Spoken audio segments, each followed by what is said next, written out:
출애굽기 28장 29절 30절 같이 오시라.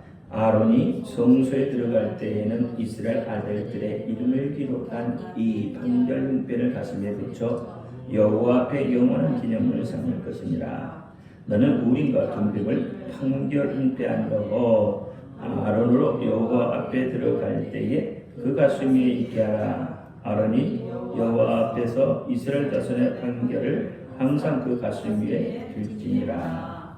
아멘. 기도합니다. 할렐루야. 아버지 하나님 감사합니다. 오늘 이 밤에도 함께 하옵소서. 종이 부족하고 연약하고 입술이 우둔합니다.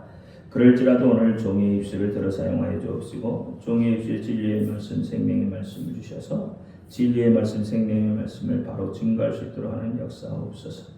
종의 입술로 증거되는 모든 말씀이 저들이 귀한 하나님의 말씀으로 들려지게 하옵소서. 사람의 말, 종의 말로 받지 않게 하옵소서.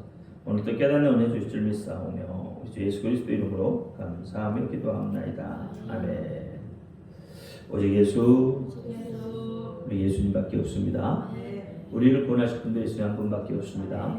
주 예수의 은혜와 평강이 여러분에게 임할지어다. 아멘.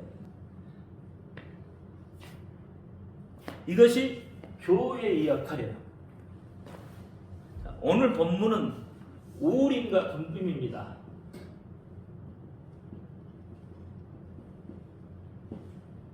우림과 둠빔. 사실 우림과 둠빔이 어떻게 생긴지 잘 몰라요. 남아있지를 않으니까. 근데 이제 추측을 하죠. 대체적으로 추측을 하는데 뭐 조약돌들 같이 생긴 거라고 생각하기도 하고 어떤 사람은 뭐 금속으로 만들어 놓은 것이라고 이야기하기도 해요. 여러 가지 썰들이 있어요. 정확한 건 몰라요. 근데 우림과 둠빔. 우림이 뜻하는 게 뭘까요? 성경에 우림과 둠빔 너무 잘 아시잖아요. 그럼 우림이 뜻하는 것은 뭐냐면 빛이 빛들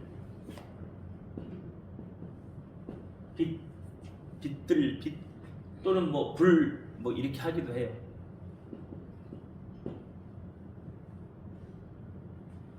둠빔은 완전하신 또는 온전하신 이걸 뜻하고 있어요. 하나님 성품하고도 좀 같죠. 어떻게 보면 우림과 둠빔이 표시하고 있는 게 우림의 첫 알파벳가 이겁니다. 저기 함소를 나타내죠. 이게 뭐냐면 처음이라는 뜻이 처음. 히브리어를 배우면 처음 배우는 게 이겁니다. 알레프. 처음이에요. 그 다음에 우림이 마지막입니다. 그러면 처음과 마지막이 되죠. 처음과 나중이 되는 거죠. 알파와 오메가. 결국은 누구를 이야기하는 거예요? 우림과 둠빔은 예수님을 의미합니다. 그래서 우림과 둠빔을 판결 흉패라고 해요. 판결 흉패. 자, 우림과 둠빔에는 참 많은 뜻들이 있어요. 많은 의미가 있습니다. 우림과 둠빔. 구약에서는요, 저걸로 하나님의 뜻을 나타냈어요. 어느 정도까지냐면, 네가 죄가 있냐 없냐까지도 이걸로 판결을 했어요. 그럼 오늘날 우림과 둠빔은 뭘까요? 오늘날도 판결 문표가 있는 거죠. 오늘날 판결 문표가 뭘까요? 뭐가 있을까요? 여러분, 하나님의 말씀이 있겠죠. 말씀이 뭐예요?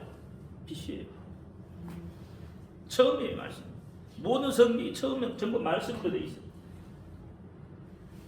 그러니까 너가 하나님의 말씀에 순종했느냐, 하나님의 말씀대로 살았느냐, 하나님의 명령을 지켰느냐, 이제 이런 것들이겠죠.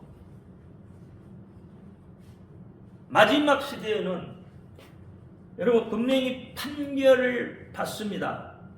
다시만 판결이 나오니까 그러지만 이걸 우리가 다시 말로 말하면 심판을 받습니다. 마지막에. 그럼 어떻게 심판을 받아요? 하나님의 말씀으로 심판을 받아요. 둠빔은 성령님의 인도함을 받았느냐 받지 못했느냐.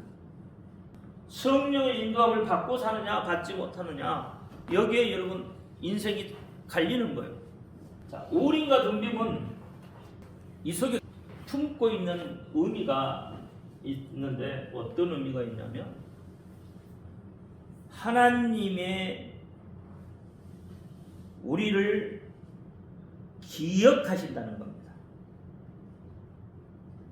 하나님의 백성을 하나님이 기억하신다는 거예요. 여러분 심판은 어떨 때예요? 어떻게 해요? 하나님의 기억 속에, 하나님의 생명체계, 아니면 하나님의 행위 속에 있느냐 없느냐.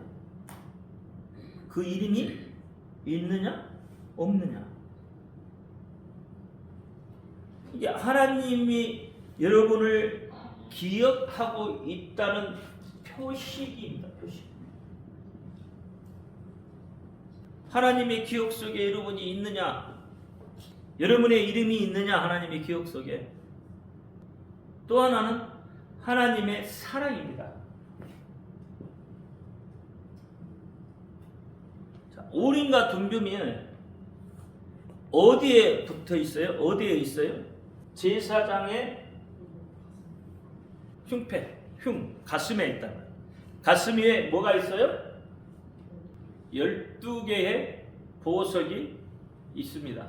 그럼 12개의 보석이 각 지파마다 그 보석이 의미하는 게 있어요. 보석이 무엇을 의미하느냐? 12지파를 의미한다. 가슴에 어떻게 해요? 품고 있다는 거예요. 가슴 안에 이 12지파를 하나님이 품고 계시다. 예수님이 품고 계시다. 여러분의 이 12지파의 이름을, 다시 말하면 여러분의 이름을 하나님께서 기억을 하신다는 거예요. 하나님 기억을, 여러분의 이름을 기억해. 여러분 우리만 하나님의 예수님의 이름을 기억하는 게 아니라 예수님께서 여러분의 이름을 기억하신다는 거예요. 어떻게? 가슴으로 기억하신다. 이게 하나님의 사랑이라니까. 사랑. 이름을 기억. 여러분하고 관계가 있는 사람은 기억하죠. 관계가 없는 사람, 한 번 봐도 관계가 없는 사람 이름 기억 못해요. 그냥 이름 가르쳐줘도 돌아서면 잊어버려. 이름 기억 못합니다. 기억하나요? 서너 번 만나면 기억하나요? 저는 기억 못해요. 만날 때마다 이름 물어볼 수 없잖아. 여러분 만날 때마다 이름 물어보나요? 첫날 물어보고 이름 가르쳐줬어요. 그 다음날 물어보고 또 이름 물어보나요? 그냥 몰라도 안 척하는 거지. 그러다가 이제 또 어떻게 하다 보면 이름이 나오면 이제 이름 또 알고, 이렇게 해서 좀 오랜 시간이 지나야 이름이 기억이 됩니다. 사실 우리 기억이 그래요. 한 번 듣고 여러분 기억하는 사람 별로 없어. 몇 번 만나고 그래도 뭔가 관심을 쏟아야 그 사람 이름이 기억이 되는 거예요. 그 사람 이름이 그때 기억이 되는 거예요. 그러면 이 사람은 나하고는 이제 관계가 됐다, 관계가 맺어졌다는 거죠. 그러니까 그 사람 이름을 부르게 되는 거죠. 그 사람의 이름을 기억하게 되는 거예요. 때로는 어떻게 자주 만난 사람은 오랜 시간 안 보면 때로는 어떨 때 이렇게 보고 싶을 때도 있잖아요.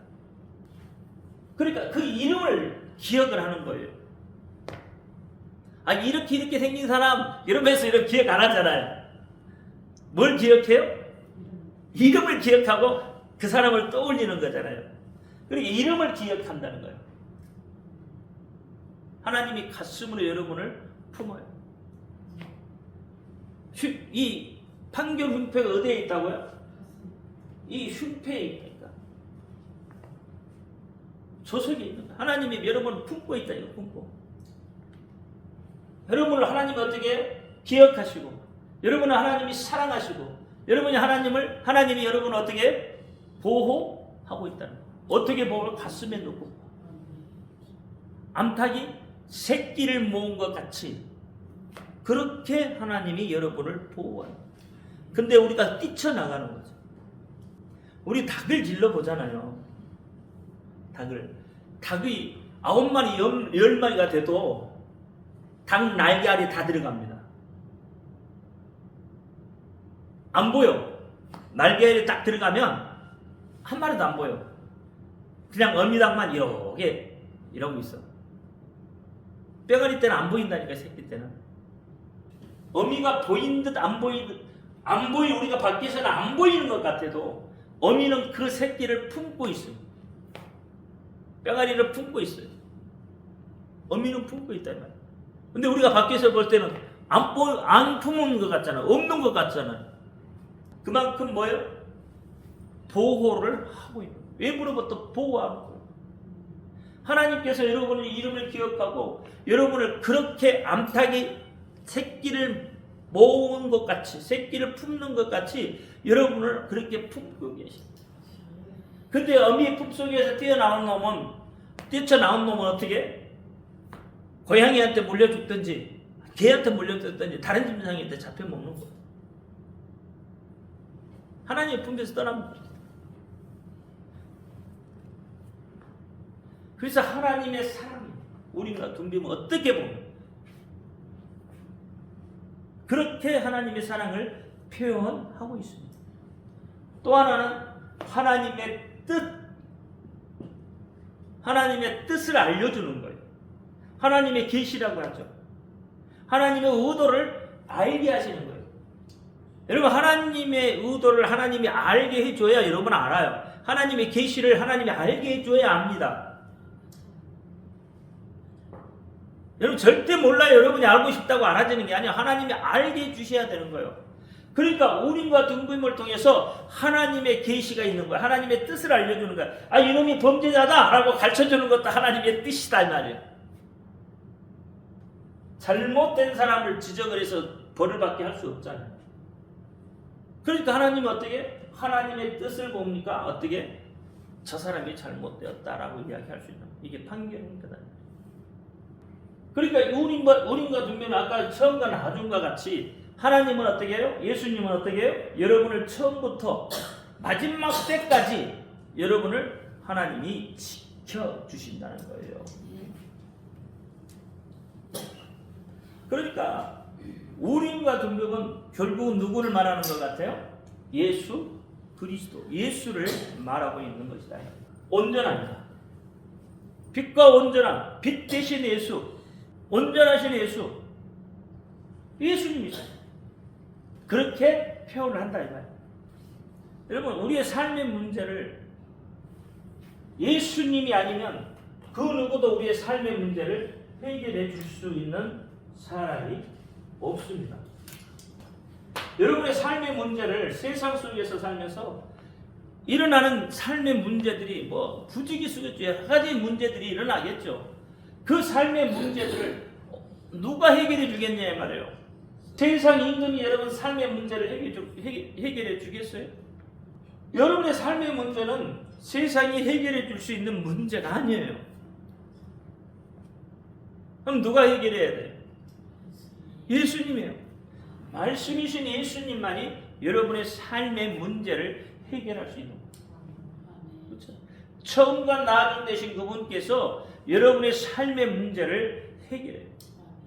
빛이시고 완전한 분이시기 때문에 그분이 여러분의 삶의 문제를 해결하시지 다른 게 없어요.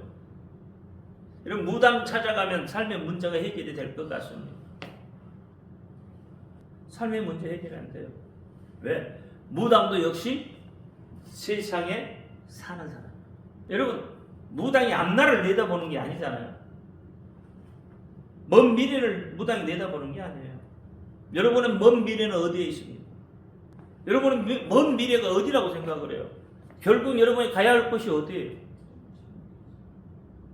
사람이 가야 할 곳은 천국이요. 이 대적의 문을 멀고 하나님 나라에 가는 것이 최종 목표예요. 인간의 최종 목표입니다.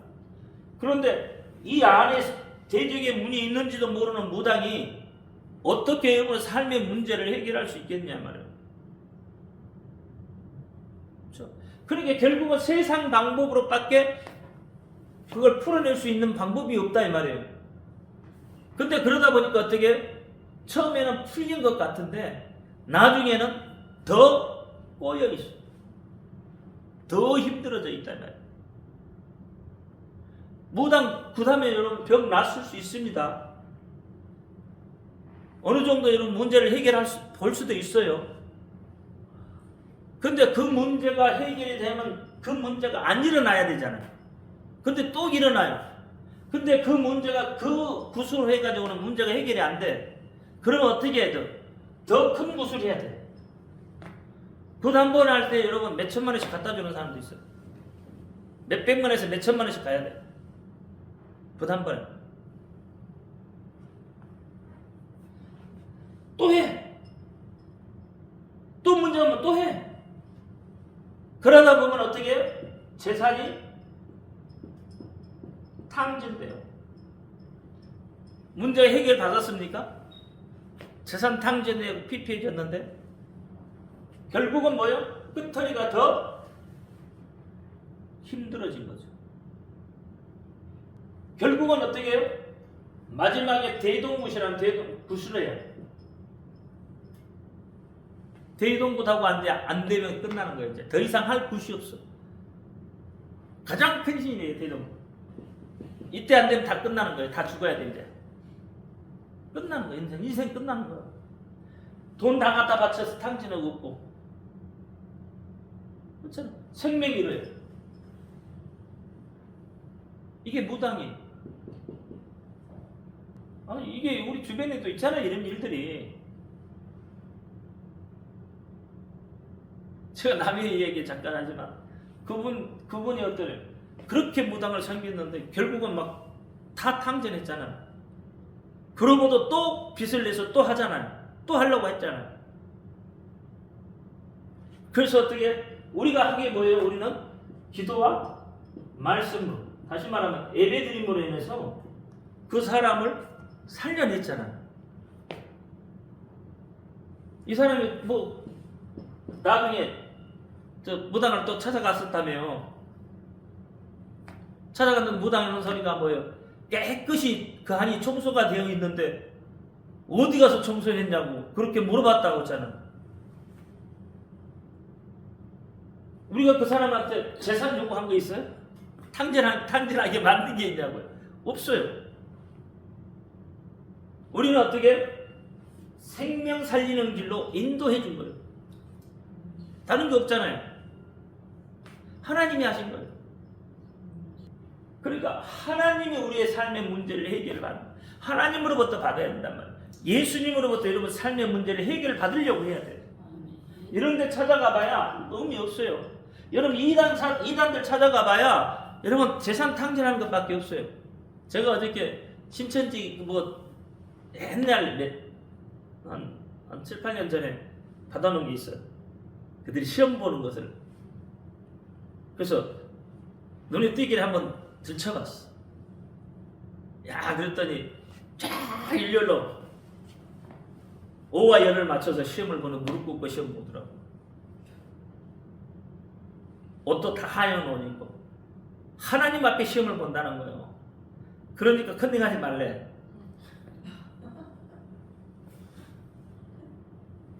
하나님 앞에 시험을 보는데 시험지를 나눠주는데 시험지도 두 손으로 이렇게 받아. 무릎 꿇고. 만약에 우리가 그렇게 하라면 여러분 어떻게 하겠어요? 미쳤다 그러겠죠. 근데 신천지 그렇게 하더라고. 그렇게 시험을 보더라고. 그때 당시 사진이 있어서 제가 보니까 12지파가 다 그렇게, 외국에 있는 지파까지 다 그렇게 앉아서 오와 열을 다 맞춰서 하얀 옷 입고 시험 두 손 들고 시험지 받고, 시험지 다 돌릴 것 같아 옆에 놔두고 그러고 시험을 보더라고. 시험 시간 1시간. 그런데 결국 그들은 뭐예요? 재산을 다 갖다 탕진하잖아요. 가정을 깨버리잖아. 하나님은 그런 하나님 아니에요. 가정을 깨게 하시는 분은 아니란 말이에요. 하나님은 인격의 하나님이에요. 이게 잘못되는 방향으로 인도하는 거예요. 결국은 옳은 것 같은데 틀리다 이 말이에요. 그게 이단인 거죠. 여러분 우리나라도 보세요. 지금 이단들 사슬 올랐던 그 사람들을 추종했던 그들이 다 어떻게 됐어요? 가정 다 깨지고 재산 다 탕진하고 마치 그가 신인처럼 그가 하나님처럼 그렇게 생겼지만 아니잖아요. 그들의 삶의 문제 해결 못해요. 물어보면 자기 하나님 아니라고 하잖아요. 처음에는 자기가 하나님이라고 그러고 나중에 막 이제 방송국에 갖다 들어대면 내가 언제 하나님이냐고 그랬냐고. 아니요. 그들의 삶의 문제, 인생의 문제를 해결해 줄 수 있는 것이 없습니다. 인생의 문제는 하나님만이 해결해요. 왜? 하나님이 여러분을 만들으셨기 때문에. 그렇잖아요. 만든 자 외에는, 그렇잖아요. 창조자 외에는 여러분 인생의 문제를 해결할 수 있는 분이 없어요. 그래서 대제사장만이 이 오림과 둠빔을 가슴에 품잖아요. 그걸로 판결하잖아요. 예수님이 우리의 대제사장이 되시잖아요. 그러면 여러분 하나님을 만나는 방법이 뭘까요? 뭘로 만나요? 하나님을 어떻게 만나요? 오림과 둠빔을 이신 예수님을 어떻게 만나요? 뭘로 만나요? 말씀과 기도로 만나는 거예요. 하나님을 어떻게 만난다고요? 말씀으로 만나고 기도로 만나는 거예요. 하나님을. 여러분 수없이 이 이야기를 하잖아요. 말씀과 기도로 하나님을 만나는 거예요. 말씀과 기도가 내 안에 가득 차면 하나님께서 어떻게 내 안에 들어오는 거예요. 그래서 요한복음에 내가 내 안에 내가 내 안에. 그렇죠? 내 말이 너희 안에 거하면 하나님의 역사가 일어나는 거죠. 그 말씀이 육신이 돼 이 땅에 오셨다니까요. 예수님이 모든 인류를 품고 있지만, 그렇죠? 모든 인류를 품고 있지만 실제로 모든 인류가 그 예수님의 품 안으로 다 들어온 게 아니잖아요. 지금도 아니잖아요. 아까 암탉 이야기했지만 암탉 품 안에 있는 놈도 있지만 밖에 튀어나간 놈도 있다니까. 예수님은 실제로 있는 분이십니다. 우리가 안 봤으니까 예수님 없다고 하면 예수님 계셔요. 많은 곳에서 예수님이 계신 것을 증거하고 있잖아요. 하나님은 여러분 하나님의 백성들의 소리에 귀를 기울이신 분이세요. 그렇죠? 내 백성의 소리를 하나님이 들으신다고 했어요. 안 듣는 게 아니란 말이에요. 하나님이 들으세요. 여러분이 하나님 앞에 질문하시면 하나님이 분명하게 응답을 하시게 되어 있습니다. 근데 여러분이 질문을 잘 안 하시죠. 그냥 달라고는 많이 해요. 근데 하나님 앞에 질문을 안 해보잖아요. 여러분 질문하면 하나님 다 응답하십니다. 달라고만 하는 소리 하나님 응답하시는 게 아니고 여러분 믿음을 위해서 한번 질문해봐요. 무엇을 가지고 하나님 앞에 질문해볼 겁니다. 여러분 하나님 앞에 가장 묻고 싶은 게 뭐예요? 묻고 싶은 게 없어요? 나 왜 병이 안 났냐고? 왜 이렇게 나만 힘드냐고? 그거 묻고 싶어요. 정말 하나님 나라가 어떻게 생겼는지, 하나님 나라는 정말 어떤 모습의 하나님 나라가 있는지 이런 걸 좀 한번 물어봐. 이런 걸. 하나님 나라는 어떻게 하면 갈 수 있어요? 근데 우리 질문은 전부 그거잖아요. 이런 질문이 아니잖아요. 우리 질문은 전부 뭐예요? 전부 나한테 관계된 거예요. 나하고 관계없는 건 질문 안 해. 근데 여러분 가장 귀한 질문이 뭐예요? 귀한 게 뭐예요? 생명이잖아요. 생명에 관계된 질문들을 잘 안 하시잖아요. 하나님은 여러분, 여러분이 어떻게 살 것인가를 가르쳐 주십니다. 어떤 길로 가야 할 것을 하나님은 가르쳐 주십니다. 그게 하나님 뜻이라고 했잖아요. 아까 우린과 둥비문 쪽에 제가 그랬잖아요. 마지막에 하나님의 뜻이 우린과 둥비문 속에 있다고 했죠. 그래, 인생의 길이 전부 어디에 있어요? 말씀 속에 있죠. 어디로 가야 하는 그 모든 길이, 어떻게 가야 하는 것까지도 성경 속에 있잖아요. 인생이라는 항해를 어떻게 하면 잘해 나갈 것인가, 풍랑이 불어도 어떻게 하면 그 풍랑을 이길 것인가, 암초를 만나면 그 암초를 어떻게 피해갈 것인가, 성경에 기록이 되어 있는 거예요. 그것이 찾아내는 거예요. 그게 하나님의 뜻이요. 여러분, 귀한 것은 밖으로 내놓지 않습니다. 여러분, 가장 귀한 것은 어떻게 하죠? 꽁꽁 감추죠. 마태복음 13장이죠. 밭에 감추인 보화. 밭에 감추어놓은 보화를 캐내는 거예요, 여러분. 말씀은, 성경은 밭에 감추인 보화와 같은 거다 이 말이에요. 그것을 캐내야 되는 거예요. 캐내면 그 보화를 캐내면 그 보화가 누구 것이래? 내 것이 되잖아요. 내 것이. 인생에 가야 할 방향이 여러분 알게 되어진다 이 말이에요. 어떻게 가야 할지, 어떤 방향으로 갈지, 어디로 가야 할 것인지 그것이 다 있다는 거예요. 안전하고 확실하게 그것을 가르쳐줘. 그 빛으로 비춰주신다는 거예요. 그러니까 빛 가운데 나와 있어야 되죠. 힘들고 어려울수록 여러분 숨어 들어가는 게 아니라 힘들고 어려울수록 빛 가운데로 나와야 돼요. 근데 우리는 힘들면 어려우면 자꾸 어두운 데로 더 찾아 들어가려고 그래요.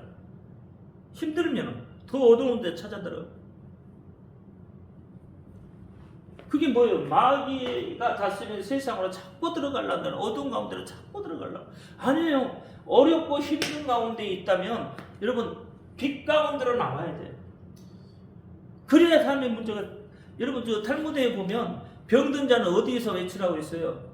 광장에서 외치라고 했어요. 병든 자는. 여러분 삶의 문제가 있으면 광장에 나와 외쳐야 돼. 그래야 길이 나온단 말이에요. 방법이 나온단 말이에요. 근데 자꾸 어두운 데로 들어가면 방법이 없어요. 더 이상. 그래서 우린과 둥비면 빛이에요. 빛. 우리면 빛이에요. 자꾸 빛 속으로 나와야 돼. 들어가지 말고. 이걸 언약으로 해주셨단 말이에요. 빛 가운데 나오면 내가 너를 바른 길로, 의의 길로, 진리의 길로, 생명의 길로 그곳으로 인도하겠다. 내 삶의 문제를 내가 해결해 주겠다. 빛 가운데로 나오기만 하면 마지막 시대에 여러분 우리가 심판을 받지만 그때의 심판은 누가 하셔요? 예수님 대제사장이 심판하시잖아요. 판결문표를 가지고 우리 심판 받습니다. 어떤 심판? 상급의 심판. 악인의 심판이 있고 상급의 심판이 있어요. 상급을 주는데 여러분 어떤 기준이 있잖아요. 남발하지 않아요. 다 거기에 맞게 판가름해서 상을 주는 거예요. 그 심판이 준 거예요. 믿는 사람은 상급의 심판을 받는 거예요. 우리가 왜 응답을 못 받을까? 기도에도 응답을 못 받을까? 간단해요. 사실은 어렵지 않아요. 뭐 믿음이 없어서 그런 것 같다. 믿음이 없어서가 아니라 왜 응답이 없냐? 기다리지 못한 거예요. 급해. 여러분이 급한 거예요. 급하기 때문에 그렇단 말이에요. 여러분이 기다리지를 못해요. 우스개 이야기지만 그렇죠. 여러분 주시옵소서 기다려놓고 하나님 여러분 기도 딱 갖고 올라갔더니 천사가 여러분이 기도를 갖고 올라가 하나님 앞에 저 사람이 이걸 원합니다 하고 하나님 갖고 올라갔어. 더 되오니까 어떻게 이게 안 되는가 보다. 그리고 어떻게 하나님 다른 거 주시옵소서, 다른 거 주시옵소서 갖고 내려왔는데 어떻게 다른 거 구하고 있어. 그러니까 어떻게 갖고 올라가. 하나님 다른 거 구하고 있는데요. 근데 그래도 기도해놓은 게 있는데 예를 들어서 천사가 이렇게 갖고 내렸는데 딱 기도하고 있었어. 근데 거기 가지고 가요? 그래도 기도해놓은 게 있는데 기도는 땅에 떨어지지 않는다는데 아니 다른 거 천사가 기도 갖고 내려왔어. 아니 그러니까 근데 다른 거 구하고 있는데 이거 안 급한가 보다 하고 갖고 올라가지고 그런 거예요. 아니 그래도 기도해서 그래도 쌓아놓은 게 있는데 그 전에 막 쌓아놓은 게 있는데 그 전에 해놓은 것이 지금하고 뭔 상관이 있어. 근데 그 진짜는요. 지금 내가 그 전에 해놓은 건 과거예요, 과거. 그렇잖아요, 과거잖아요. 한 우물을 파야 뭔가가 돼요. 문제라는 게 이게 하나 해결되고 또 딴 문제가 생기는 게 아니잖아요. 이 문제 생기고 있는데 가고 있는데 또 갑자기 또 딴 문제가 갑자기 이 문제요. 또 기도할 수 있는 거지. 그러니까 아니 그 문제도 해결을 못 하고 있는데 지금 다른 문제 해결해 달라고 했잖아. 기다리지 못해. 우리가 기다리지 못합니다. 이 실제 그렇잖아요. 실제 못 기다려. 왜? 아 지금 내일 모레 지금 어떻게 될지 급해 죽겠는데 하나의 응답도 없고. 그 문제 갖고 안 죽습니다. 죽을 것 같은데 죽을 것만 같은데 진짜로 이 문제 해결 안 되면 죽을 것만 같은데 그 문제 해결 안 돼도 안 죽는다니까. 어때? 죽을 것 같은데 이 문제 해결 안 되면 죽을 것 같은데 어떻게? 죽었던가? 우리가 그런 일들이 한두 가지가 아니죠, 사실은. 우리 인생에 살면 여러분 풍랑을 만나면 그 풍랑이 어떻게 해요? 그 풍랑 속에 있는 나는 죽을 것 같아. 마가복음 4장에 이야기하고 있잖아. 풍랑 속에 죽을 것 같으니까 어떻게 해요? 제자들이 예수님은 그냥 그거 아무것도 아니기 때문에 예수님한테는 아무것도 아니잖아요. 그러니까 예수님은 그냥 편하게 누워 계시는 거예요. 잠깐 주무시는 거예요. 근데 제자들은 뭐예요? 그 풍랑 속에 있는 그 사람들은 뭐였냐면 죽을 것 같잖아요. 근데 안 죽는단 말이에요. 왜? 하나님이 붙들고 계시다. 보호하고 있단 말이에요. 근데 우리는 이거 아니면 죽는다고 생각을 하고 있으니까 문제인 거예요. 암탉이 새끼를 왜 보호하겠어요? 밖에서 볼 때는요 아무것도 없는 것 같다니까. 암탉이 그냥 새끼도 안 보이니까 밖에서 볼 때는. 그런데 품 안에 있는 병아리들은 안전하게 있는 거예요. 왜? 보호막이 있잖아요. 그러니까 우리를 지키시고 우리를 보호하시는 그분이 있다 이 말이에요. 죽을 것 같은데 안 죽어요, 사실은. 세상 말로 배째. 누가 가서 배째는 사람 있어요? 우리들에게요 좋은 것을 주시기 위해서 반드시 우리의 기다림이 필요합니다. 기다리는 순간이 필요합니다. 내가 급한 거지 하나님이 급한 게 아니에요. 내가 급하니까 자꾸 어떻게 이제 다른 방법 찾으려고 그러고 다른 데 나가서 움직이려고 하는 것이지, 하나님 앞에 딱 매달리면요 하나님이 그 문제를 해결합니다. 나를 내려놓고 하나님이 하실 때를 기다리면 하나님이 하셔요. 하나님 하신다고요. 근데 못 기다려 그것을 우리가. 왜? 보여있는 게 있잖아요. 지금 당장 눈에 보이는 게 있고 지금 나한테 당장 닥치는 게 있는데, 이게 이제 우리 목사님들 사이에 그런 이야기들, 그런 간증들을 많이 해요.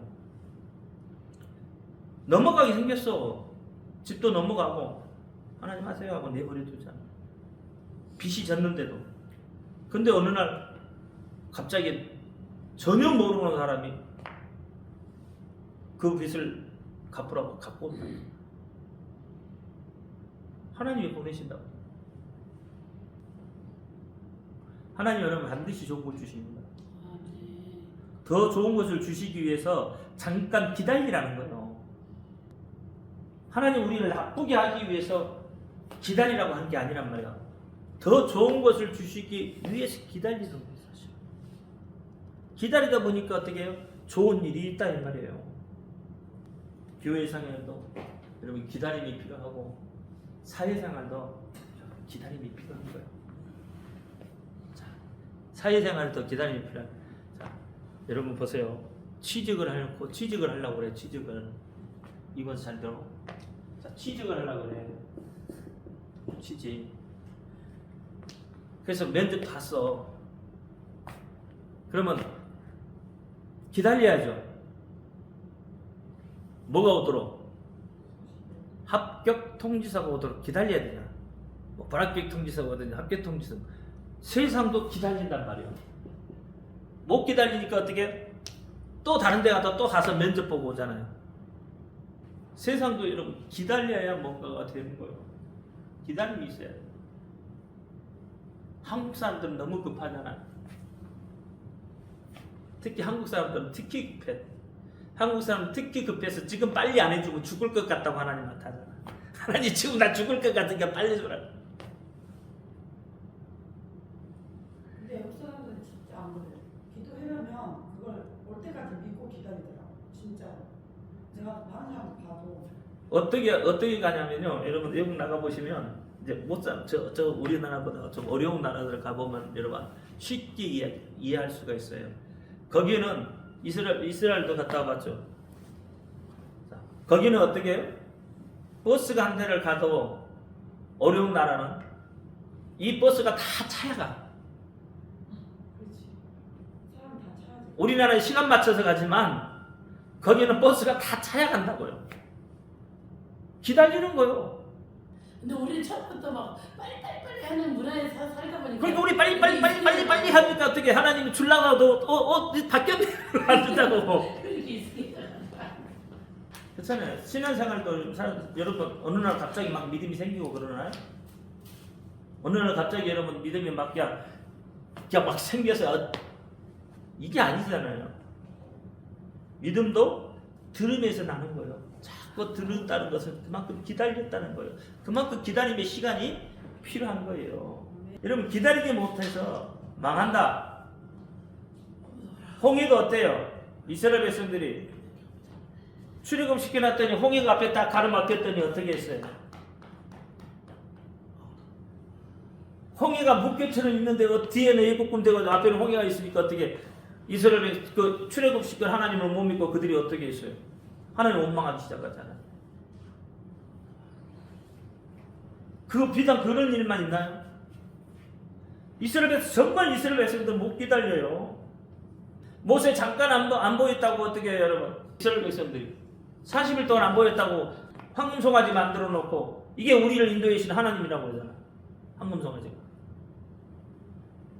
그러면서 뭐 원망하고 배고픔도 조금도 못 기다려. 목마름도 못 기다려. 그러니까 그때마다 막 하나님 원망. 이스라엘 백성은 다 망했잖아. 1세대 이스라엘 백성들 광야에 다 죽어버린 거 아니에요. 두 사람만 빼고는. 이 기다리지 못하는 것도 불순종입니다. 기다려야 합니다. 기다릴 때 어떻게 기다려요? 소망을 가지고 기다려야 되는 거예요.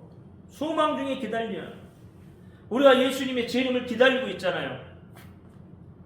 그렇잖아요. 하나님 때에 오시는 거요.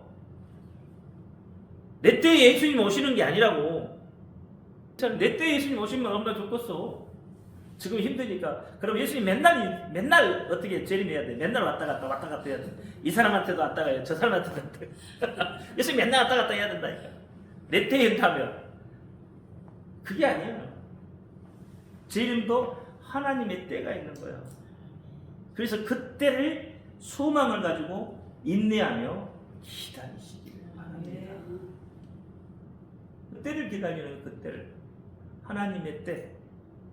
그러면 하나님이 역사합니다. 그러면 여러분 삶에 형통함이 열리는 거예요. 하나님이 침묵을 하실 때 그 의미를 우리가 깨닫고 인내하고 기도하고 우리의 신앙을 믿음을 훈련시켜 나가야 하는 거예요. 하나님이 때로는 침묵하시잖아요. 그러면 왜 침묵하고 계시는가? 그 뜻이 어디에 있는가? 그것을 알려고 해요. 그 소망을 가지고 그 의미를 깨닫고 좀 기다려야 돼요. 기도합니다. 할렐루야. 아버지 하나님 감사합니다. 오늘 우림과 등금을 통해서 예수님에 대한 이야기를 이야기했고 또 심판에 대해서도 이야기했고 또 기다림에 대해서 이야기했습니다. 아버지 하나님, 이 우림과 등금 속에 갇혀 있는 하나님의 뜻을 깨닫고 우리의 믿음과 우리의 신앙을 지키며 나갈 수 있도록 하나님 도우시고 은혜를 베풀어 주옵소서. 우리 주 예수 그리스도 이름으로 감사하며 기도합니다. 아멘. 하늘에 계신 우리 아버지여, 이름을 거룩히 여김을 주시옵소서. 나라의 임하옵시고 뜻이 하늘에서 이룬 것 같이 땅에서 이루어지이다. 오늘날 우리에게 일용할 양식을 주옵시고 우리가 우리에게 죄인 자를 사하여 준 것 같이 우리 죄를 사하여 주옵시고 우리가 시험에 들지 말게 하옵시고 다만 악에서 구하옵소서. 나라와 권세와 영광이 아버지께 영원히 있사옵나이다. 아멘.